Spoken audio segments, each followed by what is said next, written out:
Canon's #1 in worldwide interchangeable lens camera sales for the 18th year in a row. But Sony's gaining ground, and it looks like Sony will also have a 100+ megapixel camera in 2022 to compete with Canon's high megapixel camera offering. This and more after the intro.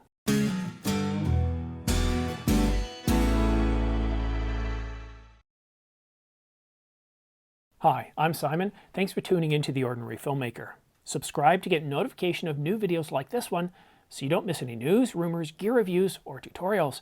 And a big thanks to Atomos for sponsoring The Ordinary Filmmaker. I'm currently using the Ninja 5 external recorder for all my studio work as it saves me a ton of time in post. Want to speed up your projects in post? Well, then use my links down below to purchase your own Ninja. And now for the news. A few weeks back, Canon rumors said that Canon will be announcing a 100+ megapixel camera in late 2021 with a release date in 2022. Well, it looks like Sony and Canon, at least their rivalry, is heating up. Now this is great news for everyone. Aggressive competition will see each company push out better and better technology, delivering better capabilities to each camp. Now the Sony rumor is based on the 102 megapixel sensor previously mentioned by Sony Alpha Rumors that the A7R5 could get in an upgrade. Now it's unlikely that we'll see the A9 II get 102 megapixels or anything north of 100 megapixels. The A7R5 is the most likely recipient of 100 megapixels because, well, the current A7 IV provides 62.5 megapixels, which is the highest for the Sony Alpha line. For 2021, we expect Sony to announce the A7 IV and A9 II. Now the A9 II, as you might recall, was supposed to be announced at CES this past January, with the A7 IV following shortly thereafter. But neither rumor site has provided any update since, and that's from Sony Alpha Rumors or Sony Rumors. It's highly likely that we will see an announcement for both of these cameras in 2021, but Sony's very good at keeping secrets. We may not know which camera is coming out until about a week before the announcement. Only time will tell. Canon holds the #1 spot in interchangeable lens camera sales market for the 18th straight year. Now sadly, the news release doesn't mention Canon's market share numbers, nor that of their competitors. And the real story really is how aggressive Sony has been in ramping up the competition and taking second place from Nikon in recent years. Sony isn't letting up either. Sony and Canon are the two top dogs and will be so for, well, I would expect a very long time. Both companies create a level of excitement with their releases and garner an awful lot of attention inside and outside of the camera market. The same can't be said for the rest of the field. While Panasonic, Nikon, Fuji, and Pentax do produce good cameras, Canon and Sony make up 65% of the market. That's both DSLR and mirrorless, with Nikon occupying another 18 to 20% of that. Announcements in 2021 and 2022 will likely solidify Canon's #1 top spot, with Sony taking further market share from the rest of the field. But Canon's market share for 2019 pulled in solid numbers from DSLR sales, which Canon has kind of left in the rearview mirror. So yes, Canon dominated DSLR sales, but will Canon have enough mirrorless sales in 2020 to gain market share over 2019 numbers? Or will they lose market share due to production issues that plagued them throughout 2020? Let's take a look at 2019 numbers that were reported last year. With 8.66 million interchangeable lens cameras shipped in 2019, that's worldwide, this is how each company shapes up. Canon has the lion's share with 4.16 million units sold. Nikon manages to hold on to second place at 1.73 million units, and wait till you see the mirrorless numbers. These positions are going to change dramatically. Now Sony is hot on their heels with 1.66 million units, and I wouldn't be surprised if Sony takes over in 2020. Now from there we can see that Fuji has 500,000 units, while Panasonic and Pentax are lumped into other at 280,000 units, and again that's worldwide sales. For mirrorless, well, things look very different, with Sony taking the #1 spot. Canon's a distant second with 940,000, but should fare better once we have the numbers for 2020 with the R5 and the R6.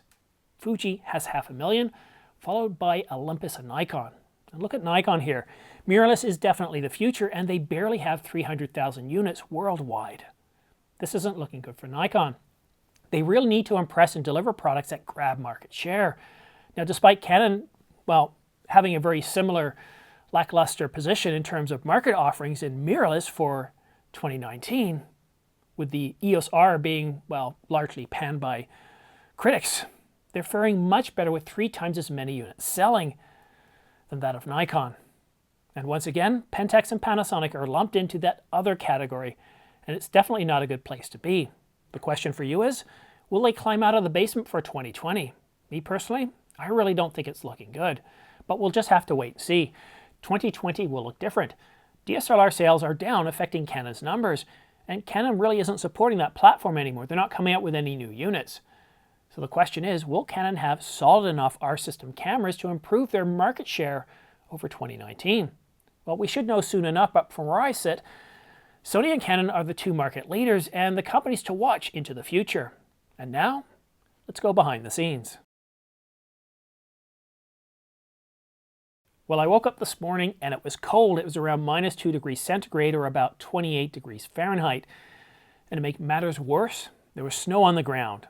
I wasn't feeling that great, but I also knew that this is just winter's way of throwing a tantrum, much like a 2-year-old will do. And I know, like a 2-year-old, it's going to be over pretty soon.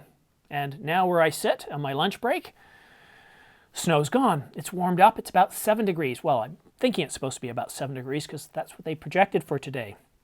It might only be 5, but then tomorrow it's going up to 15, and on Thursday it's back down to -2 as a high. So while it's a little bit cold, I can look forward to the weather getting a little warmer as we approach Easter.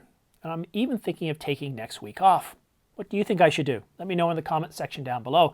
But I also had another bit of bad news for this morning. My car wouldn't start. Well, it actually wouldn't start yesterday morning either. But I have a battery tender plus, and this is what you use for charging batteries slowly, or if you keep cars in storage, it keeps the battery topped up, and it's good for the battery health, and it's good for the car. You don't have to reset everything when you restart it in the spring. Now with 2020, and everything that was going on, we didn't drive the car as much. We might drive it once a week. So with a 6-year-old battery in the car, it finally gave up Sunday. Now I put the battery tender plus on it, as I mentioned, and it charged it up, and I was able to start the car and drive around. Then I waited a few hours, tried it again, it still started. 4 more hours later, tried it again. It started, but it wasn't too happy about it. So I knew that coming Monday morning, it probably wouldn't start, but I wanted to see what would happen. I moved the car outside just in case I needed a tow. Sure enough, it wouldn't start, but thanks to my neighbor, he came over and gave me a quick boost. I took it to the store, well, the Toyota dealership, my local Toyota dealership in town here, and I told him, I said, yeah, it's pretty much the battery because, you know, it lost its charge overnight, so the alternator and all the other electrical system isn't responsible for charging, so I knew I was down a battery. Boy, have they gone up in price since the last time I bought a battery. I remember them costing $50. I was looking at almost $200 for a battery. For a Toyota RAV4, these are small cars. I could only imagine what a battery for a larger vehicle would cost. Anyhow, they wanted to run a test, and it was $60, and I said, well, you know, I don't really agree with the test because I know the battery's bad, so why don't we just go ahead and replace that? And he said, well, look, if we do that, then you're still going to have to pay a $40 labor fee for that, and if you pay the $60 up front, well, what we're going to do is, you know, and we replace the battery, you don't have to pay any additional labor. So it was an extra $20. Anyhow, by the time I went to pick it up, here's what they told me. We knocked another $20 off the cost of the battery. So really, I'm no worse off. So I really do appreciate it. You know, this wasn't a huge repair. It was a battery replacement, and I got the oil change done since it was due next week anyways. But it's really appreciative when you've got companies out there that are also having tough times. It's hard for these companies to get inventory. It's hard for them to push through as much sales, and to see them not trying to grab a ton of money from me extra and just make money off my back is very much appreciated. So I do appreciate that service. But speaking of customer service, I want to talk to you very briefly about Angelbird. In several videos, I did make mention that Angelbird has come out with a firmware update for both Windows and Macintosh CF Express products. Sorry, for CF Express cards. And the firmware update works on both Macintosh and Windows. However, you are going to need an Angelbird card reader. Now, Angelbird did mention this to me, and I forgot to jot down the reason why, but essentially it's to allow them to properly communicate with the CF Express card and deliver that firmware update. But what's really big in 1.3 is that, especially for Macs, in 1.2 we had it on Windows, that 5-second delay when starting up your camera. I think it was mostly limited to the R5. In fact, I recall it only being or happening on the R5. It's quick, it's fast, and I've already applied it to mine, so that's really good news.